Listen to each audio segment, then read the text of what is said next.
അങ്ങേ പിരിഞ്ഞും അങ്ങേ മറന്നും യാതൊന്നും ചെയ്യുവാനില്ലല്ലോ. അങ്ങേ അല്ലാതെ വേറൊന്നും നേടുവാൻ ഇല്ലല്ലോ ഈ ധരയിൽ. അങ്ങേ പിരിഞ്ഞും അങ്ങേ മറന്നും യാതൊന്നും ചെയ്യുവാനില്ലല്ലോ. അങ്ങേ അല്ലാതെ വേറൊന്നും നേടുവാൻ ഇല്ലല്ലോ ഈ ധരയിൽ. നേസിക്കിരേ നേസിക്കിരേ നേസിക്കിരേ യേസയ്യാ, നേസിക്കിരേ നേസിക്കിരേ നേസിക്കിരേ യേസയ്യാ.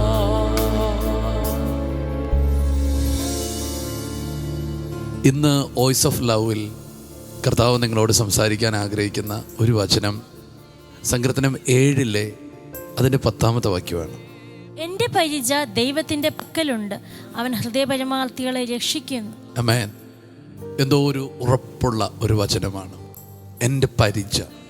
ഈ പരിച എന്ന് പറയുമ്പോൾ തന്നെ ശത്രുവിൻ്റെ ആയുധങ്ങളെ തടയുന്ന, അത് നമ്മുടെ മേൽ വന്ന് വീഴാതെ വണ്ണം സൂക്ഷിക്കുന്ന ഒരു ആയുധമാണ്.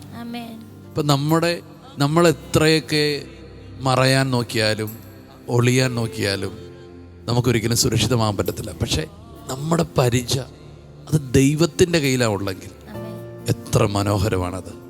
സ്തോത്രം. അതിൻ്റെ അർത്ഥം എനിക്ക് വിരോധമായി വരുന്ന ഒരായുധം ഫലിക്കത്തില്ല. കർത്താവ് നമ്മളോട് ഉറപ്പ് തന്നിട്ടുണ്ട്, നിനക്ക് വിരോധമായി വരുന്ന ഒരായുധവും നിനക്ക് ഫലിക്കത്തില്ല. അതിൻ്റെ കാരണം എന്താണ്? ദൈവമാണ് എൻ്റെ പരിച. എൻ്റെ പരിച നിൻ്റെ കയ്യിലുണ്ട്.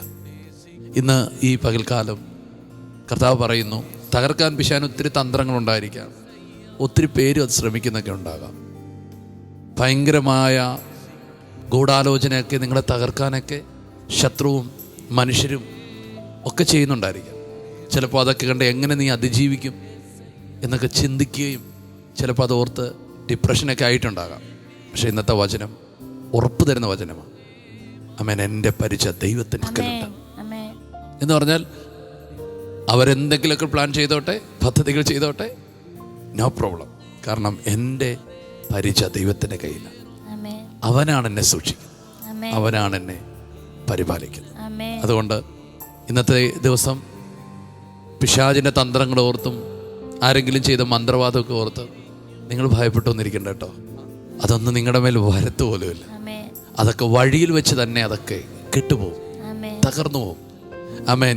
ഇന്ന് ഈ പറയുന്ന വചനം നിങ്ങളുടെ വിശ്വാസത്തിൻ്റെ പരിചയമാക്കി നിങ്ങൾ എടുത്തോണം.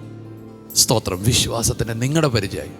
അപ്പോൾ എന്ത് ചെയ്യും? ഈ വചനത്തെ നിങ്ങൾ പരിചയമായിട്ട് എടുക്കുമ്പോൾ പിശാചിൻ്റെ സകല തീയമ്പുകളും നിങ്ങളുടെ ഹൃദയത്തിൽ വന്ന് വീഴത്തില്ല. അത് ഇടയിൽ വെച്ച് തന്നെ തകർന്നു പോയിരിക്കും. അതുകൊണ്ട് ഈ വചനത്തെ വിശ്വസിക്കുക. ആമേൻ. ഈ ജനത്തിന് വേണ്ടി ഇപ്പോൾ ഈ കേൾക്കുന്നവർക്ക് വേണ്ടി ഞങ്ങളൊന്ന് പ്രാർത്ഥിക്കുകയാണ്. സ്വർഗീയ നല്ല പിതാവേ, കർത്താവേ, ഇന്ന് പൽക്കാലം ഞങ്ങളെ കേൾപ്പിച്ച് നല്ല സന്ദേശത്തിനായി ഞങ്ങൾ നന്ദി പറയും. കർത്താവേ, ഇന്ന് പ്രഭാതത്തിൽ അങ്ങ് ഞങ്ങൾക്ക് പരിചയമായും ഞങ്ങളുടെ പരിചയ ദൈവത്തിൻ്റെ പക്കലുണ്ട് എന്നുമുള്ള വാഗ്ദത്തത്തെ ഞങ്ങളെ ഓർമ്മിപ്പിച്ചതിന് നന്ദി പറയും. ഒരു ആയുധവും ഞങ്ങൾക്ക് ഫലിക്കാതെ വണ്ണം പിശാചിൻ്റെ തീയമ്പുകളെ കെടുത്തുന്ന ഒരു പരിചയെ ഞങ്ങൾക്ക് നൽകിയിരിക്കുന്നതിന് നന്ദി പറയുന്നു പിതാവേ. കർത്താവേ, ഹല്ലേലൂയ. ഞങ്ങളുടെ മുമ്പാകെ നിൽക്കുന്ന എല്ലാ പ്രശ്നങ്ങളെയും കർത്താവേ എതിർക്കുവാൻ ശക്തിയുള്ള ആ പരിച അങ്ങാകുന്നു. കർത്താവേ, നീ തന്നെ ഞങ്ങളുടെ പരിചയായിരിക്കാൻ സ്തോത്രം ചെയ്യും യേശുവിൻ്റെ നാമത്തിൽ. ഈ വചനത്തെ നിങ്ങൾ ഇന്ന് കൺഫസ് ചെയ്യണം, പറഞ്ഞുകൊണ്ടേയിരിക്കണം. എൻ്റെ പരിച ദൈവത്തിൻ്റെ കയ്യിലാണ്. ചില വിഷയങ്ങൾക്കെല്ലാം ഇന്ന് തന്നെ വിടുതലുണ്ട്, ചിലതൊന്നും വഴിയിൽ വെച്ച് തന്നെ ക്യാൻസലായി പോകും. ഞങ്ങൾ യേശുവിൻ്റെ നാമത്തിൽ ഈ ജനത്തെ അനുഗ്രഹിച്ച് ഈ ദിവസത്തെ അനുഗ്രഹിച്ച് ഇവരുടെ കയ്യിൽ നൽകി പ്രാർത്ഥിക്കുന്നു. ഇവർ പോകുന്നിടത്തെല്ലാം സക്സസ് ആകട്ടെ. ഒത്തിരി തന്ത്രങ്ങളും ആമേൻ പിശാചിൻ്റെ ഒത്തിരി ആലോചനകളൊക്കെ ഇവർ കേട്ട് മടുത്തവരാണ്. പക്ഷെ ഇന്ന് ഈ പരിച, ദൈവത്തിൻ്റെ പരിച അവരുടെ ചുറ്റും നിൽക്കുന്നത് കണ്ട് സന്തോഷിപ്പാൻ നീ അവരെ അനുഗ്രഹിക്കണമേ. അവർ ഇന്ന് ചെയ്യുന്ന എല്ലാ കാര്യവും സാധിക്കട്ടെ. അവരുടെ രോഗങ്ങൾ ക്യാൻസൽ ചെയ്ത് പ്രാർത്ഥിക്കുന്നു, തകർച്ചകളെ മാറ്റി പ്രാർത്ഥിക്കുന്നു, സാമ്പത്തിക വഴികളെ തുറന്ന് പ്രാർത്ഥിക്കുന്നു. യേശുവിൻ്റെ അത്ഭുതം ഇവർ കണ്ട് സന്തോഷിക്കട്ടെ യേശുവിൻ നാമത്തിൽ. ആമേൻ. ഈ വചനത്തെ നിങ്ങൾ ഇന്ന് മുഴുവൻ കൺഫസ് ചെയ്യണം. എൻ്റെ പരിച ദൈവത്തിൻ്റെ പക്കലുണ്ട്. കർത്താവ് കൂടെയുണ്ട്. സമാധാനത്തോടെ ആയിരിക്കുക. ശലോം.